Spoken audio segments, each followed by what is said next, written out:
Call this meeting to order.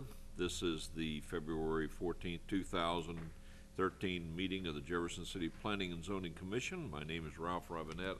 I am chairman of the commission and will chair the meeting. At this time, we will introduce the other staff and our council liaison, starting with you, Councilman. Rick Mahalovich, Second Ward Councilman. Mike Lester. Jack Deacon. Dale Vaughn. Ian Strotman. Dave Nunn. Bunny Tricky Cotton. Chris Jordan. Dean Dutoy. Ron Fitzwater. Jeremy Cover, Associate City Councilor. Eric Barron, Senior Planner. City Code authorizes 9 regular members and 3 alternates. Alternates are designated to vote upon the absence or disqualification of regular members. We must have 5 members for a quorum. I hereby declare a quorum present. All of our regular members and alternates can vote tonight. Our regular commissioners absent are Chris Yornell and Bob George. Are there any members who would like to or need to disqualify themselves from any case that we have on the agenda tonight? Seeing none, we will go forward. Everyone here can vote tonight, including the alternates. Call for cases. Case number P13001, 2611 South Ridge Drive, rezoning and comprehensive plan amendment. Is there someone here who will present that when we get to it on the agenda? Okay. You do not wish a continuance then? All right.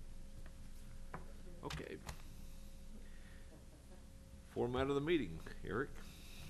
Thank you, Mr. Chairman. I would like to briefly describe the procedures of the Planning Commission. The proceedings of the meeting are being recorded, so I ask that when you speak, please step to the microphone and give your name and address for the record. After a brief introduction by city staff, the applicant will explain the project, and the opening presentation shall be limited to 10 minutes. We will then ask to hear from any supporters of the request. We will then ask to hear from any opponents of the request. We will then ask to hear from anyone else who wishes to speak on the request.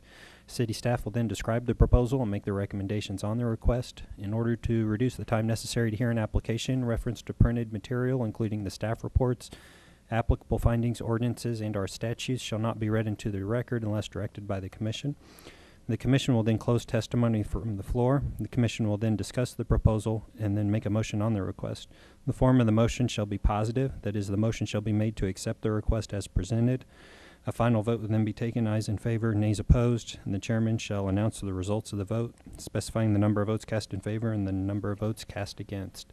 The following documents are entered as exhibits for all items under consideration at this meeting: the City Code as amended, the Comprehensive Plan and Land Use Map, copies of applications under consideration, a list of property owners to whom notices were sent, the affidavit of publication of the public notice in the newspaper, copies of drawings, plans, and or renderings under consideration, letters or memoranda from staff, the staff reports, the minutes of proceedings, letters, photos, memoranda, or other materials submitted by the public or the applicant, and the rules of procedure for the Jefferson City, Missouri Planning and Zoning Commission. These items are public record and are available for inspection in the Department of Planning and Protective Services or through the Office of the City Clerk. Thank you.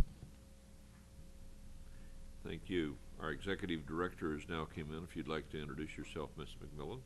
Thank you. I'm Janice McMillan. Thank you. We've had no request for any continuance on the agenda. Therefore, the chair at this time would entertain a motion to approve the tentative agenda. So moved. Second. Have a motion and second. Any discussion? Hearing none, all in approval of the agenda indicate by saying aye. Aye. Opposed, nay. The agenda is approved. You also have the minutes of the December 13th, 2012 meeting before you. If you'd like just a couple moments to look at them before we approve them. I'm making the motion to approve the minutes as submitted. Second. We have a motion and a second to approve the minutes as submitted. Any discussion? Hearing none, all indicate by saying aye. Aye. Opposed, nay. Minutes are approved. We have not received any communication. We do not have any unfinished business. Therefore, we will go to new business. Case number P13001, 2611 South Ridge Drive, rezoning and comprehensive planned amendment. Staff report. Thank you, Mr. Chairman. First, to orient you to the location of this request, up on the screen is a vicinity map. This property is located on Southridge Drive. The way you get to it is from Route C. If you turn north onto Veith Drive, then make a quick left-hand turn onto Southridge Drive by the gas station, and continue on Southridge Drive. The property is located on the southern side of the road. Up on a screen is a zoning map of the area with the property highlighted. The current zoning of the property is at RS2, single-family residential. The applicant, Mr. Ryan Pringer, acquired the property along with the single-family house that's next door as two separate lots that have historically been owned by the same owner, and wishes to develop a residential fourplex on this property and then keep the single-family home as a separate property. They are identified as two separate lots. So the request is to rezone the property from RS2 single family to RA2 high density residential, and an associated comprehensive plan amendment to show the property as high density residential. One thing worth noting here is there is a RA2 zoning immediately to the east of the property and across the street, across Southridge Drive from the property. The map up here, all the individual black dots show how many units are on each of the properties. So for example, that's a duplex that's beside it, and then those are fourplexes that are across the road from it. And of course, a single family house owned by Mr. Pringer adjacent to it to the west. I think that's all I have for now. I'd be happy to answer any initial questions. Any questions of staff at this time? We will now go to the public testimony. For those of you who wish to testify, we ask that you give your name and address as you start your testimony. Who is here to present the case tonight? Proponents. Ryan Pringer, 3925 Autumn Woods Lane. I'm here to answer any questions you have.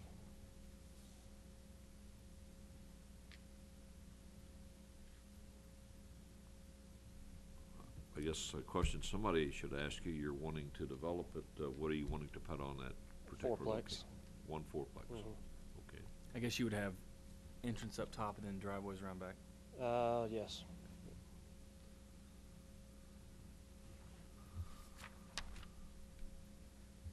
And so the person that that sold you the lot still lives in the house next door? No, I own the lot. I own the house You too. own the house too, Yeah. okay.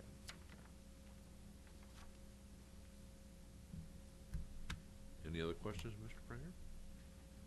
Thank you. Are there any other proponents to speak in favor of this proposal? Are there any opponents that wish to speak in opposition to this proposal? Seeing none, we will close the public testimony. Staff report. Thank you, Mr. Chairman. The rezoning of the property to RA2 would be an appropriate expansion of the RA2 zoning in the area with little impact on the existing single-family residential uses in the area. As mentioned, the properties across the street and immediately adjacent to the subject property are used in a multifamily residential manner already. And of course, the associated comprehensive plan amendment would be appropriate as well. Staff is in support of the request. The recommended form of motion comes in two parts as listed in the staff report.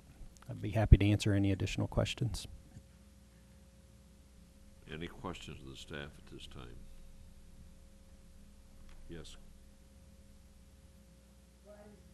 Who's responsible for the short sanitary sewer main extension that would be necessary to serve the property? The property or the developer, he would, Mr. Pringer would.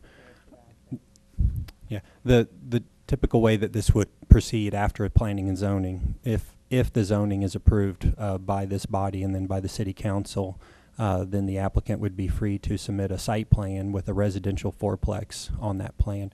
And with that, we would also anticipate a sanitary sewer plan to do that short extension. And of course, that would all be reviewed and approved administratively by city staff. Eric, I don't, by any means, don't want to muddy the waters. And I think the zoning request is a good thing in this area, and that's what's mainly comprised in that neighborhood. In the RA2 district, are single-family land uses permitted? Yes, they are. Like I said, I don't want to muddy the waters, but when we've got this pocket of RS2 out there, why didn't we go on and rezone it all to RA2 and just get the street moving along to what it really is? I mean, it is a multifamily area. Well, the zoning was established with the annexation plan of intent, and we generally look at existing land uses when putting together that plan of intent. I mean, the single-family zoning does protect, for example, two property owners from the one in the middle converting their home into a single-family use, and so it does serve a purpose there. Now, if someone were to, well, I mean, this particular property being right across the street and bordered by RA2, seems a pretty logical rezoning request. If, for example, it were one that were surrounded by the single-family zoning, I think it would be a little bit different. Okay. So, Okay. Well, like I said, I think it's very appropriate. Any other questions of staff? Discussion by commissioners. We will do this in two motions, so the chair at this time would entertain the first motion to approve the comprehensive plan amendment. I would move that we approve the comprehensive plan amendment to show the property as high-density residential. Second. Have a motion and a second. Discussion. All in favor indicate by saying aye. Aye. Opposed, nay. Passes unanimously. We will now go to the second motion. We'll try that, Dave. Sure. I've moved that we approve the request to rezone the property from RS2 to RA2.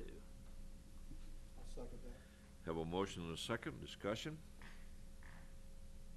All in favor indicate by saying aye. Aye. Opposed, nay. Passes unanimously. Eric, do you have an approximate date that you can tell Mr. Pringer when this will go before the council, so he would have that information? yes, it will go in front of the council on March 18th. So you'll receive a letter to that effect. Okay, thank you. Have any other business? She's taking care of basketball practice, so I'm good. Okay. Other business, scheduled report. Michael, do you have a report for us tonight? The Environmental Quality Commission met last month. The commission is now meeting on Tuesdays, the third Tuesday of each month. We continue to work on Make Your Mark campaign, which is a campaign to inform the public about recycling, promote recycling and environmental quality efforts in Jefferson City, and we continue working on the criteria for sidewalks, new sidewalk and repair sidewalks in the city. That's my report. Thank you for serving on our behalf. Thank you. Any other business? I believe we have 2 cases scheduled for next month's meeting so far. That's all I have to report. Okay, thank you. Thanks for scheduling us on Valentine's Day. I'm so sorry for that, and I realize that this is a hard day to meet on because it not only impacts your schedule, it impacts the person you may be married to's schedule. So Well, if you could pass on our thanks to them as well. We're looking at the July meeting now again, Eric. So no further business. I hereby declare us adjourned. Thanks for coming.